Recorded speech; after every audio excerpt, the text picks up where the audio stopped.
மாய்தா அத்தியாயம் 5 வசனம் 90. சூரா நிசா அத்தியாயம் 4 வசனம் 25. அஸ்ஸலாமு அலைக்கும் வரஹ்மத்துல்லாஹி வபரகாத்துஹு.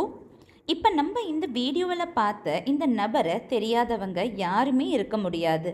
ஆம், இவர்தான் டாக்டர் ஜாகிர் நாயக். இவருடைய மனன சக்தியை பார்த்து வியந்து போகாதவங்க யாருமே இல்லை. இவர்களால் எப்படி எல்லா விஷயங்களையும் நினைவில் வைத்து கொள்ள முடியுது? இது சாத்தியமா? அப்படி நம்ம ஒரு செகண்ட் ஆச்சும் நினைக்காம இருக்க மாட்டோம். யார் என்ன கேள்வி கேட்டாலுமே உடனடியாக அது அல் குர்ஆனுடைய வசனமாகவோ இல்லை பைபிள் வசனமோ அல்லது வேறு எந்த புத்தகமாக இருக்கட்டும் துல்லியமாக விளக்கத்தையும் ஆதாரங்களையும் காட்டி அசத்தி விடுவார். பிள்ளைகளாக இருந்தாலும் சரி, பெரியவர்களாக இருந்தாலும் சரி, ஞாபக சக்தியை அதிகப்படுத்த என்ன செய்வது அப்படின்ட்டு கூகுளில் நம்ம how to increase my memory power, ஞாபக சக்தியை அதிகரிக்க நான் என்ன செய்ய வேண்டும், இப்படிலாம் கண்டிப்பாக சர்ச் பண்ணக்கூடியவர்கள் இருக்கும். ஆனால் டாக்டர் ஜாகிர் நாயக் அவர்களே அவர்களுடைய ஞாபக சக்தியுடைய ரகசியத்தை பற்றி கூறியுள்ளார்கள். அது என்னவென்றால், அவர்கள் கூறிய இந்த 3 டிப்ஸை நாம் பின்பற்றினால் அல்லாஹ்வின் உதவியை கொண்டு நாமும் அந்த பாக்கியத்தை அடையலாம். அவர்களிடம் அந்த சீக்ரெட் கேட்கப்பட்ட போது அதற்கான ரகசியம் அல் குர்ஆனில் உள்ளது என்று கூறினார்கள். மேலும் அவர்கள் இந்த 3 டிப்ஸையும் கூறியுள்ளார்கள். அதை இன்ஷா அல்லாஹ் இப்போ நம்ம பார்க்கலாம். முதல் டிப்ஸ் என்னன்னு பார்த்தோம்னா, சூரா அல் இம்ரானில் சொல்லப்பட்டது, அல்லாஹ் உங்களுக்கு உதவி செய்தால் உங்களை ஜெயிப்பவர் யாரும் இல்லை, அவன் உங்களை கைவிட்டால் அதன் பின் உங்களுக்கு உதவவும் யாரும் இல்லை. ஸோ இதிலிருந்து ஃபர்ஸ்ட் சீக்ரெட் என்னன்னு பார்த்தோம்னா, அல்லாஹ்வின் மீது உள்ள நம்பிக்கை. இரண்டாவது சீக்ரெட், அல்லாஹ்வின் பாதையில் முயற்சி செய்தால் நிச்சயமாக உங்களை நேர்வழிப்படுத்துவான். எனவே முயற்சி செய்தால் அல்லாஹ் நமக்கு பாதைகளை ஏற்படுத்தி கொடுப்பான். ஸோ இதிலிருந்து இரண்டாவது சீக்ரெட் என்னன்னு பார்த்தோம்னா, நம்ம அல்லாஹ்வின் பாதையில் கடின உழைப்பு செய்வதாகும். ஸோ மூன்றாவது சீக்ரெட் சூரா அல் அம்பியாவில் கூறப்பட்டுள்ளது, உங்களுக்கு எதை பற்றியாவது விளக்கம் இல்லை என்றால் அதை அறிந்தவர்களிடம் போய் கேளுங்கள்.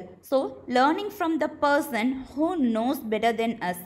அதாவது இப்போது நமக்கு ஒரு விஷயத்தில் விளக்கம் இல்லைன்னாக்கா அந்த விஷயத்தை பற்றி நம்ம தெரிஞ்சுக்கிறதுக்கு வயது வரம்பு இல்லாமல், கொஞ்சம் கூட கூச்சப்படாமல் வெக்கப்படாமல் அந்த விஷயத்தை பற்றின ஆற்றல் நம்மளை விட அதிகமாக உள்ளவங்க கிட்ட போயிட்டு அதை பற்றி நம்ம அதிகமாக கேட்டு தெரிஞ்சுக்கிட்டோம்னா அதன் மூலியமாக, இந்த டெக்னிக் மூலியமாக கூட நம்மளுடைய ஞாபக சக்தி அதிகமாகிறதுக்கான வாய்ப்பு இருக்குது.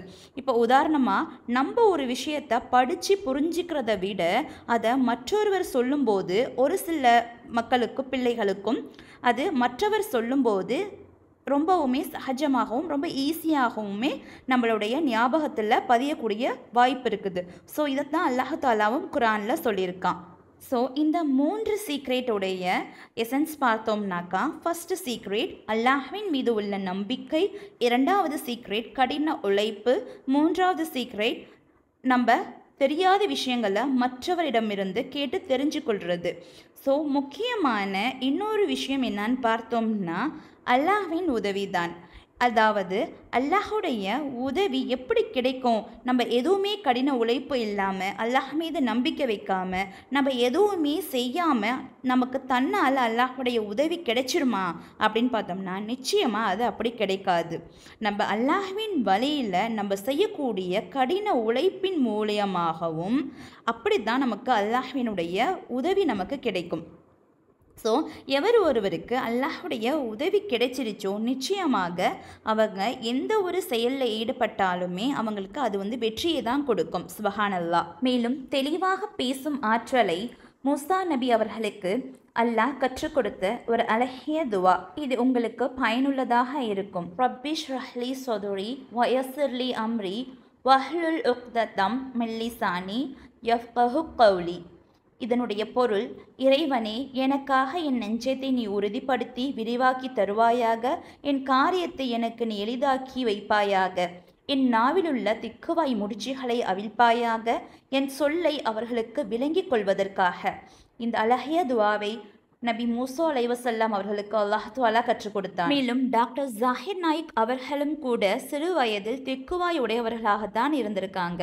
ஆனால் இப்போது இதை நம்ப முடியாத அளவுக்கு அவர்கள் பல மில்லியன் கணக்கான மக்கள் முன் பேசக்கூடிய திறனை பெற்றதற்கு காரணம் அவர்கள் அல்லாஹ்வின் பாதையில் கடின உழைப்பு செய்ய ஆரம்பித்ததற்கு பின்புதான் கிடைத்ததாக அவரே சொல்கிறார். சுபஹான் அல்லாஹ். ஸோ இந்த வீடியோவில் நம்ம தெரிஞ்சுக்கிட்ட விஷயம் என்னன்னு பார்த்தோம்னா, இந்த 3 டிப்ஸையும், அதாவது அல்லாஹ்வின் மீதுள்ள நம்பிக்கை, கடின உழைப்பு, அல்லாஹ்வின் உதவி, இதை நம்பினோம்னா, இதை நம்ம பின்பற்றினோம்னா நமக்கும் அதிகமான ஞாபக சக்தியை அதிகரிக்கக்கூடிய பாக்கியத்தை அல்லாஹ் தஆலா நமக்கு தருவானாக.